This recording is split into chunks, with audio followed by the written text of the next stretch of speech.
Alright. Yan. Magandang araw mga kabatas natin. Pasensya na ho. No? Yung isang live stream natin kanina, mali yata yung schedule na nailagay ko. Anyway, habang inaantay natin yung mga iba, no? Tungkol doon sa topic natin tungkol sa vaccination kanina, no? Tulad nga ng sinasabi ko, tungkol sa medical facts, tungkol sa medicine, I cannot vouch for anything. Bakit? Hindi ako expert doon.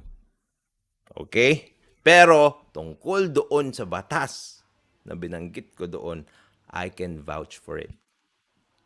Di ba? I can vouch for it kasi abogado ako. Ganun lang ho kasimple yun, no? Ngayon, doon sa mga tao na nagsasabi din doon, no, ng maglabas ako ng statistics kasi sila daw may statistics sila, maglabas ka rin. Tapos, may opinion ka, di ba? Tandaan nyo, huwag kayong maniwala dun sa sinasabi nila na legal opinion, medical opinion, it's just an opinion, hindi tama yon. Kung equal ang legal opinion sa opinion at medical opinion sa opinion, wala nang mag-aaral. Wala nang magpapakadalubhasa. Lahat na tayo expert. Yan kasi ang gusto nyo eh. Yan ang napapala nyo sa kaka-axie infinity. Ay nako. Batas ang usapan. Speaking of batas, tumuloy tayo dito, no? Sa balita kung saan sabi COMELEC junks case versus Marcos. Tandaan natin, no? There are several petitions that were filed against Bongbong Marcos. This is one of them and it was dismissed. Ano bang nangyari? Sabi niya, no? The Commission on Elections has dismissed the petition seeking the cancellation of Presidential Bet Ferdinand Bongbong Marcos Jr. Certificate of Candidacy. Nagsalita din dito si Chairman Guanzon, no? Kasi tandaan natin, ano ba ang ginagawa dito? This is a petition seeking the cancellation of the certificate of candidacy. No? Ito, mga kabatas natin, ika-cancel yung certificate of candidacy niya. Iba ang cancellation of the certificate of candidacy to or against, no? Against yung perpetual disqualification or considering a person to be disqualified. Papaliwanag ko sa inyo na maayos kasi nung si Attorney Guanzon, si Chairman Guanzon ay nagpaliwanag dito, tungkol dito, ang daming tao ang hindi makaintindi. Meron dito yung sandali ha, papakita ko sa inyo, meron siyang tweet. Magandang maintindihan kasi natin yan. No. Ito.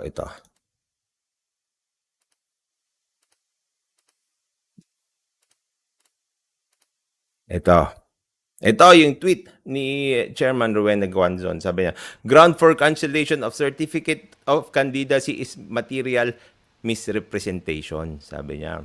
No? False statement in the certificate of candidacy. Sabi niya, issue in DQ is moral turpitude. Perpetual disqualification. Magkaiba yon. Tandaan natin kasi mga kabatas natin, no? Whenever we go to the court, no, we want the court to resolve issues or several issues. Ngayon, yung mga issue na yon, doon iikot yung inyong argumento. Di ba? Hindi ka pwedeng mag-post ng isang issue, tapos mag-argue ka sa isang issue ulit. Ngayon, para maliwanagan kayo dito, yung na-dismiss na kaso ni presidential aspirant Bongbong Marcos, yung cancellation ng certificate of candidacy niya.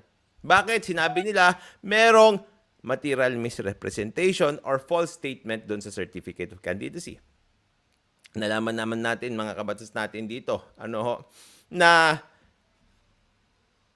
Supreme Court mismo ang nagsabi na yung hindi niya pagsasubmit ng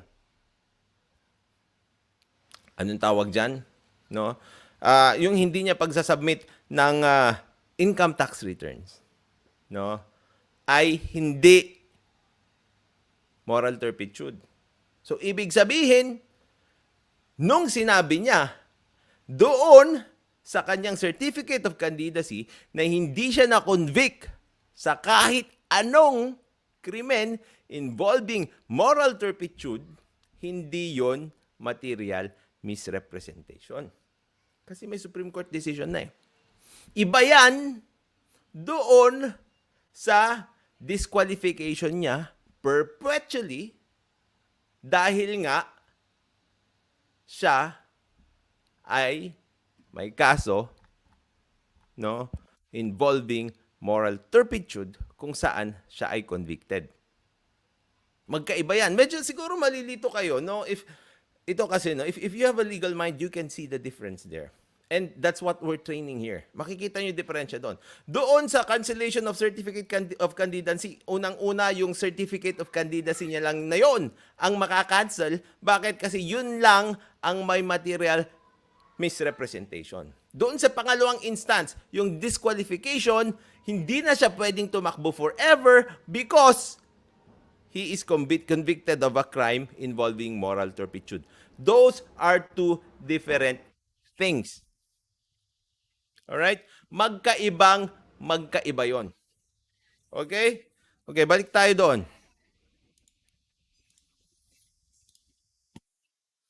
Balik natin. Ito. Sabi niya, in a 32-page ruling signed by the presiding commissioner Socorro Inting and concurred by Commissioners Antonio Co and Ray Bulay, the COMELEC Second Division ruled that there was no misrepresentation committed by the former senator in his COC. Diba? Alam na natin yung difference, ha? Unmistakably, there is no intention on the part of respondent to deceive the electorate as to his qualifications for public office. The decision read. Sabi niya, di ba? The petition was filed by Father Christian Buenafe, Fides Lim, Maria Delisa Hernandez, Celia Glagman Sevilla, Roland Vibal, and Josephine Lascano. Sabi niya, they claim that Marcos COC contained several false misrepresentations. Yeah. Ngayon, the petitioners argued that Marcos cannot run for public office because he was convicted by a Quezon City court for failing to file income tax returns from 1982 to 1985. But the poll body rejected the argument, saying Marcos has not been perpetually disqualified from seeking elective office and did not commit any misrepresentation in filing of his COC. Diba?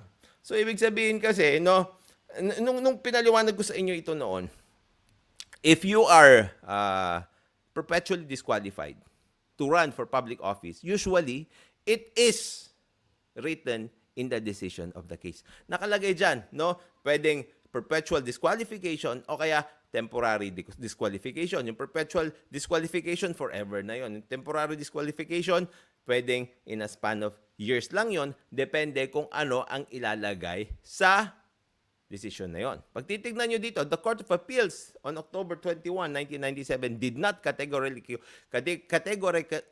hold that Marcos is convicted of a crime involving moral turpitude, nor it did positively pronounce that he is meted the penalty of imprisonment of more than 18 months. Ito kasi, mga kabatas natin, ang disqualification. Diba? Ito naman, disqualification ito for you to run for president kay Marcos. Diba? Kapag siya ay convicted of a crime involving moral turpitude at saka nakulong siya for more than 18 months. Wala naman nakalagay doon. Bakit? Kasi nga, dinanggal yung imprisonment. Tapos, pangalawa, naglagay ng pronouncement sa maraming kaso ang Supreme Court na non-filing of income tax returns ay not a crime involving moral turpitude. Napag-aralan na natin yan noon. Di ba? Sabi na, there is likewise no definitive declaration by the said decision that herein respondent is perpetually disqualified from holding public office. Bakit kailangan sabihin yon? Kasi unang-una, no, tulad ng sinabi ko, hindi moral turpitude kasi yung non-filing of income tax return. Pangalawa, yung wala siyang imprisonment. So, hindi siya pasok doon. Pero, pag kunwari, linagay ng korte doon na you are perpetually disqualified from running, no? From running into any public office. Pwede ba yon? Pwede. Wala yung tatlong yon, kaya dinismiss ng COMELEC. Yung petition, di ba? Failure to file income tax returns is not tax evasion, it said. Those are two different things. Iba ang tax evasion kasi yung tax evasion, hindi ka magbabayad ng tax. Di ba? Yung non-filing of income tax returns, hindi ka gumawa ng papeles kung saan pinakita mo o pinapakita mo kung pinapakita mo na nagbayad ka ng tax. Bakit? Kasi nga withhold ang taxes niya dito, no? Pag withholding tax kasi mga kabatas natin, it is withhold from source. 'Di ba? So ibig sabihin automatic, basta ikaw ay pinapasahod, pag ikaw ay may withholding tax, tanggal na yung tax doon at nang nakukuha mo na agad yung neto ng salary mo. 'Di ba? It added that tax evasion involves a scheme used outside lawful means. The COMELEC said that the court appeals found that Marcos, being an elected official for taxable years concerned, was already subjected to the withholding tax system. Hence, his tax liabilities were already paid as they were withheld by the government. Diba? Ito kasi mga kabatas natin, ang kailangan natin alamin dito is the law. Katulad nung usapan natin sa vaccination, unvax, tsaka sa mga vax, at tsaka doon sa pagsakay sa public transport, kailangan mong alamin kung ano yung nature ng pinapasok mo. Diba? If you want to argue, and if you want to argue effectively, you should know first and foremost what is the issue. Gusto mong makipag-usap tungkol sa batas dyan, dapat alam mo yung batas. Diba? Kung gusto mong magkipag-argument tungkol sa medicine, dapat alam mo yung medicine, yung medicinal facts. Better yet, abogado ka. Better yet, doktor ka. Pag hindi, di ba, mag-research ka na maigi. Makinig ka rin. Kasi, yung opinion mo, di ba, yung opinion mo, pwedeng maging mali din. Kahit gaano ka kagaling. Di ba? Sana naging doktor ka na lang. Sana naging abogado. Sana naging lahat ka na lang. Kung alam mo naman pala lahat. Di ba? Ngayon, mga kabatas natin, no? Ito, sabi ni Senator Panfilo Lacson, which I applaud din, no? Sabi niya, respect ruling. Senator Panfilo Ping Lacson, who is the presidential candidate of the Partido Reforma Party, said, it is best that we respect the ruling. Alam niyo, I still believe that the voice of the people is the supreme law. He is running for an elective position. I don't find anything wrong doon sa mga nangyayari ngayon o doon sa ginawa niya, no? Doon sa kanyang classification as a president. Paulit-ulit na lang tayo dito. Why don't you let the people decide? Yun na. In fact, no, that is naman, no, the purpose of an election. It is to give the power to the people. Now, if the people have more choices, then, di ba, it is better for the people who will be voting. Di ba? Ganun naman yun eh. Well, like I said, I stand to be corrected. But please, no, if you want to argue, argue correctly. Tapos huwag kayong maghahamon ng debate sa akin na hindi na mapapakita yung credentials nyo. Pakita nyo naman sa akin kung maghahamon kayo ng debate na may matututunan naman yung mga tao doon sa pagdedebate natin. Hindi yung porke malakas lang yung loob mo, makikipagdebate ka na. Ayokong magsayang ng oras mo. Di ba? Ganun lang naman kasimple. That's why, mas gusto ko nga, abogado. Di ba? Para sagad. Di ba? Gawin natin kahit saan. Pero, yung lakas ng loob, it can only get you so far.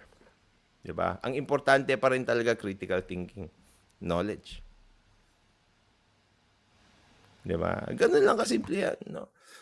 I don't say that I am always correct. I'm just sharing my knowledge, my legal knowledge to you. Ngayon, if you think I'm wrong, then prove me wrong. And if you did prove me wrong, magsasorry ako. Diba? Wala naman perfecto eh. Nobody has the monopoly of knowledge. Kahit sino nagkakamali. Pero syempre, hindi mo ba pwedeng sabing mali ang isang tao tapos tama ka na? Anyway, mga kabatas natin, hanggang dyan lang muna ito. Gusto ko lang talagang linawin yung yun nga sinabi ni ano dito, no. Kasi ang dami talagang nakakaintindi. Tapos pag titignan mo kasi dito, no, balikan natin ito. Ah, sabi niya, si John Enzo. Ewan ko kung abogado ito ha. Music, art, and tech savvy. Ewan ko. Diba? Pero ang sabi niya, repeated non-filing of income tax returns is a crime involving moral turpitude.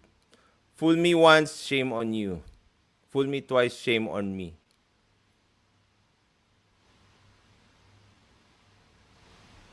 Pero Supreme Court na nga ang nagsabi na it is not a crime involving moral turpitude. So kahit paulit-ulit mo na hindi ifa-file yan, hindi ko alam talaga yung mga taong ito. No? Kahit paulit-ulit mo na hindi ifa-file yan, hindi mako-convert yan into a crime involving moral turpitude. Because the fact is, it is not a crime involving moral turpitude. Parang iniisip mo kasi ganito, no? Na ang mangyayari, no? Parang ganito ka-absurd yung argument na yan, no? Pag paulit-ulit mo na sinasaktan ang isang tao, magiging homicide yan. When in fact, no, ang homicide, dapat may taong namatay. Ngayon, pag physical injuries yan, kahit physical injuries yan, na 100 times na physical injuries pa rin yan. Ganon ang batas natin. Kaya pag sasabihin mo, no, dito, sa nag-reply na repeated non-filing of income tax return is a crime involving moral turpitude, joke yan.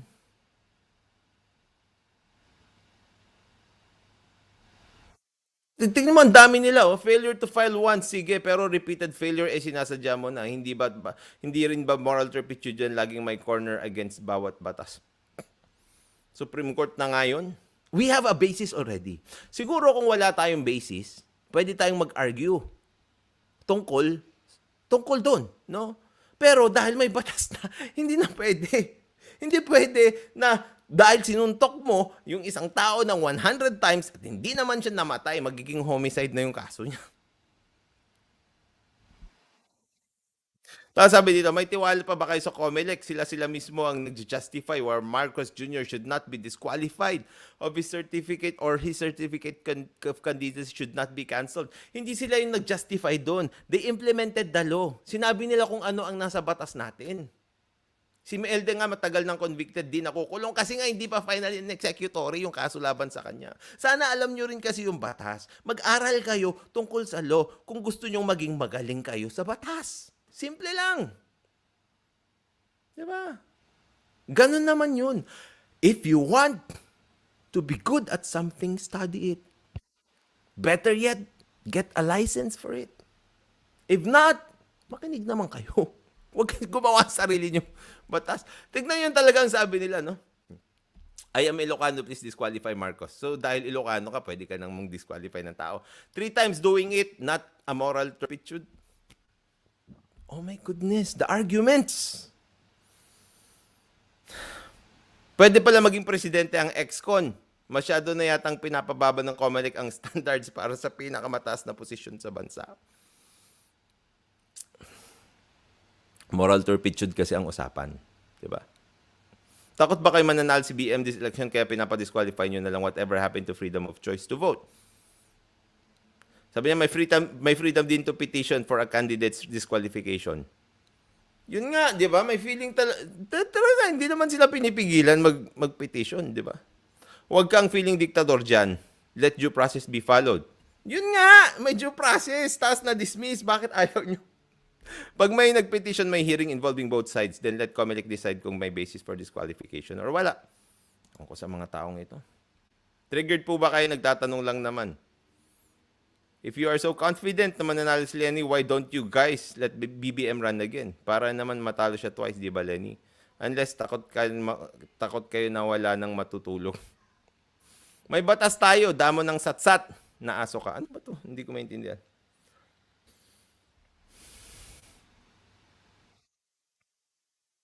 Ito si Kuya Gio, no, sabi niya. Failure to file income tax return, crime of moral turpitude or not? SC Obiter says it is not. But how about repeated failure to file income tax return for years? Ito ha, sasabihin ko sa inyo bakit magfi-fail yung sinasabi nyo na 1, 2, 3, na 3 years na hindi siya nag-file, no? Actually, that is one incident lang. If you will look at it, it is one incident. Bakit doon lang siya nakapunta doon? It is not isolated. 'Di ba? Hindi lang siya nakapag-file ng mga panahon na yun because of the same particular incident. So the argument will necessarily fail. Tulad nga ng sinabi ko, kung yun ang batas na sinabi ng Supreme Court na kapag non-filing of an income tax return, no, is not a crime involving moral turpitude, hindi yun moral turpitude kahit 10 beses mo pa gagawin yun.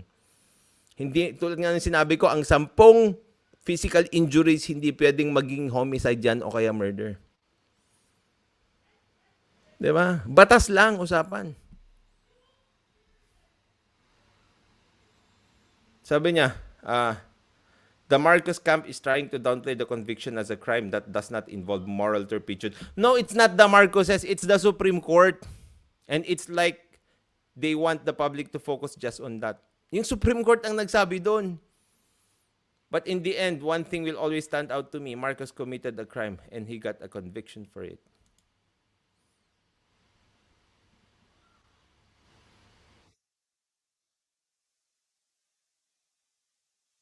Pero that's the point there. Ang requirement kasi doon, ang nakatlaki kasi doon, are you convicted of a crime involving moral turpitude? Yun yung nakalagay doon sa question sa certificate of candidacy niya. Ang sagot niya, no.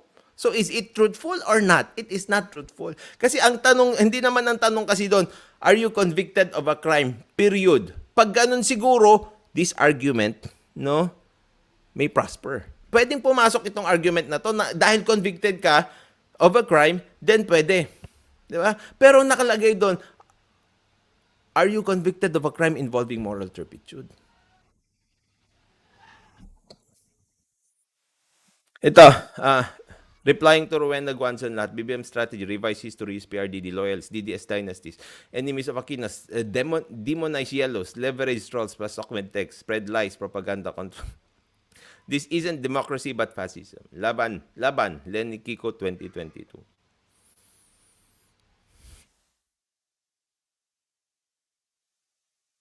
Disqualify na Marcos for the good of the nation and our future. Please disqualify Marcos.